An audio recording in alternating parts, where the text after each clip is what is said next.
अनंत प्रतीक्षा ने लिखा है कि प्रणाम, आज जब हम सीमित एक्टिविटीज़ में हैं तो एक बात और अनुभव में आ रही है कि मन में विचार भी स्वतः रेगुलेट हो रहे हैं। बेकार के और एक्सट्रेनुअस विचार भी परेशान नहीं कर रहे हैं।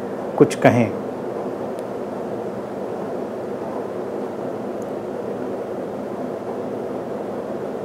ये एक बड़ी ही खूबसूरत स्थिति है आज के इस वक्त में, इस पैंडेमिक की सिचुएशन में, जब हम लोग घरों में अकेले हैं, बहुत करने के लिए क्रियाएं नहीं हैं, भागने दौड़ने के लिए बहुत से आयोजन नहीं हैं, तो जो लोगों के विचार हैं वो भी व्यवस्थित हो रहे हैं।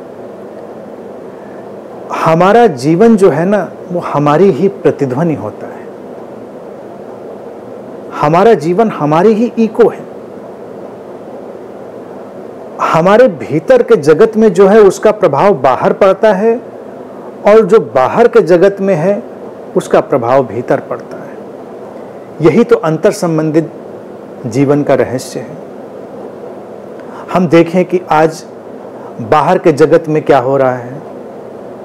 जब मनुष्य का सड़कों पर निकलना बंद हो गया है, ट्रैफिक नहीं है, पोल्यूशन कम हुआ है, तो नदियां स्वच्छ हो रही हैं, हवा स्वच्छ हो रही है, तमाम तरह की जो प्राकृतिक चीज़ें थीं वो फिर से जीवंत हो रही हैं, जैसे जीवन फिर से अपनी एक लय में आ रहा है। तो वही मनुष्य के अंदर भी घट रहा है, घटेगा भी, घटना भी चाहिए।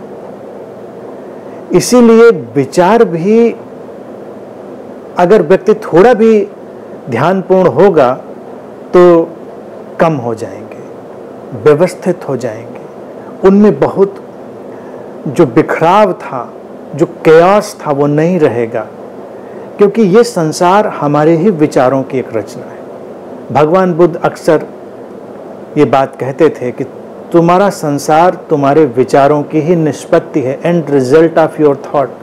Your world is and result of your thoughts. लेकिन हमारे विचार जो घटते हैं वो उस जगत की भी निष्पत्ति होते हैं, उसका भी एंड रिजल्ट होते हैं। यानी सामूहिक रूप से जो जगत में चल रहा है उसी का जो संयोग है वो हमारे विचारों के रूप में भी प्रतिबिंबित होता है, परिलक्षित होता है, प्रकट होता है, दिखाई देता है। तो जो लोगों के अंदर विचारों की अराजकता है, वस्तुतः वो समाज में फैली हुई अराजकता का भी एक प्रतिबिंब होती है। आज जब वो अराजकता थोड़ी थम रही है तो विचारों की अराजकता भी कम होगी, शांति होगी, सहजता होगी। लोग ज्यादा ध्यानपूर्ण होंगे।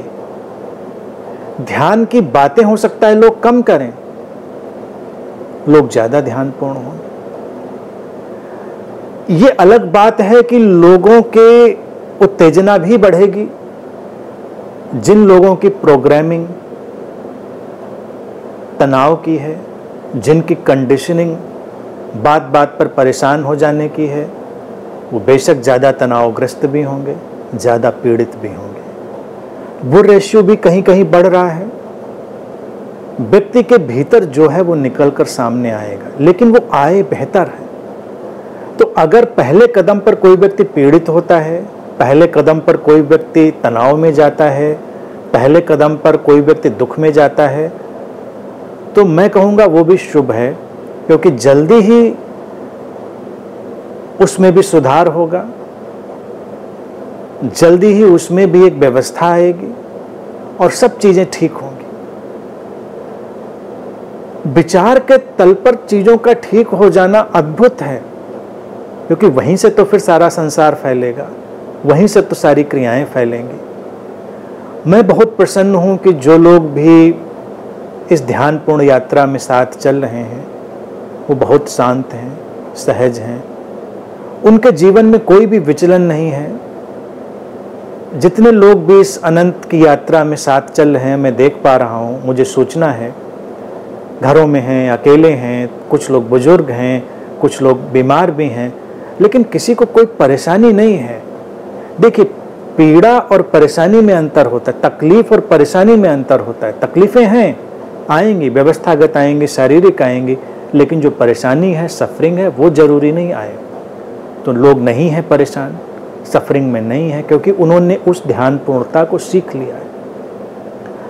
अब ये जो कलेक्टिव एटमॉस्फेयर बनेगा, ये जो सामूहिक वातावरण बनेगा कि लोग विषम परिस्थितियों को भी शांति से जीना सीख रहे हैं, इसकी एक तरंग बनेगी, इसकी एक कलेक्टिव वेव पैदा होगी, वो फिर टकराएगी। धीरे धीरे ये सारी जो सामूहिक तरंगें हैं, कलेक्टिव वेव्स हैं, ये एक नए मन का निर्माण करेंगी। ये जो हम वक्त इस समय देख रहे हैं, आप लोग यकीन मानिए पूरी दुनिया वैसी रहने वाली नहीं है जैसी पहले थी। एक नए मन का निर्माण होगा, एक नए मनुष्य का निर्माण होगा। कई लोग नए मनुष्य के निर्माण की कोशिश करते रहे अतीत में, कई गुरुओं ने कोशिश करी, कई चिंतकों ने कोशिश करी, लेकिन नया मनुष्य कोई फैक्ट्री में बनने वाली चीज़ नहीं है। नया मनुष्य किसी संप्रदाय, कल्ट, विचार विशेष से बनने वाली चीज़ नहीं है। नए मनुष्य को पूरा अस्तित्व गढ़ता है, समग्रता गढ़ती है, टोटलिटी गढ़ती है। ये जो पूरा स्रोत है, अनमैनिफेस्टेड सोर्स है, वो उसको गढ़ता है, और उसने गढ़ना शुरू कर दिया है क्योंकि उसकी ज़रूरत है। अब अस्तित्व में उसकी ज़रूरत है, उसकी पदचाप सुनाई देने लगी है, और नए मनुष्य के लिए नया मन। तो अब समय बटेगा, बिफोर कोरोना, आफ्टर कोरोना। जो AC/BC था वो ट्रांसफ़र हो जाएगा, क्राइस्ट को इस समय रिप्लेस कर देगा कोरोना, कर दिया है उसने। तो क्राइस्ट रिप्लेस हो गए कोरोना से। तो अब ये हम समय को याद करेंगे आफ्टर कोरोना। नया मन, नए विचार, नया मनुष्य, जीवन की नई शैली, और वो शैली ध्यानपूर्ण होगी, संप्रदाय रहित होगी, धार्मिक जड़ताओं से रहित होगी।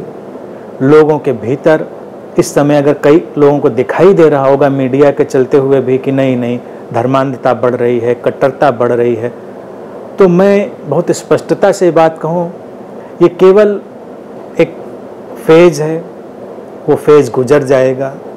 बहुतायत में लोगों के हृदय में जो तरंग है वो रूपांतरण की है। बहुतायत में लोगों के अंदर जो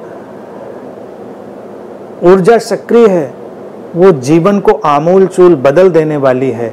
जहाँ पर धर्म संप्रदाय के भेद गिरेंगे, विचार के भेद, जो वैचारिक संघर्ष के भेद हैं, वो भी गिरेंगे। तो बहुत शुभ है जो हो रहा है। मैं उम्मीद करता हूँ ये विचारों का समन्वय, ये सहजता, ये सिंक्रोनाइजेशन, ये ऑर्गेनाइजेशन, ये जो सब कुछ घट रहा है विचारों में, वो घटता रहे, और एक तरंग दूसरी तरंग से जुड़े तरंगें जुड़ते जाएं, और धीरे धीरे वो तरंग एक सुनामी में बदलें, और पूरी उम्मीद है ऐसा होगा।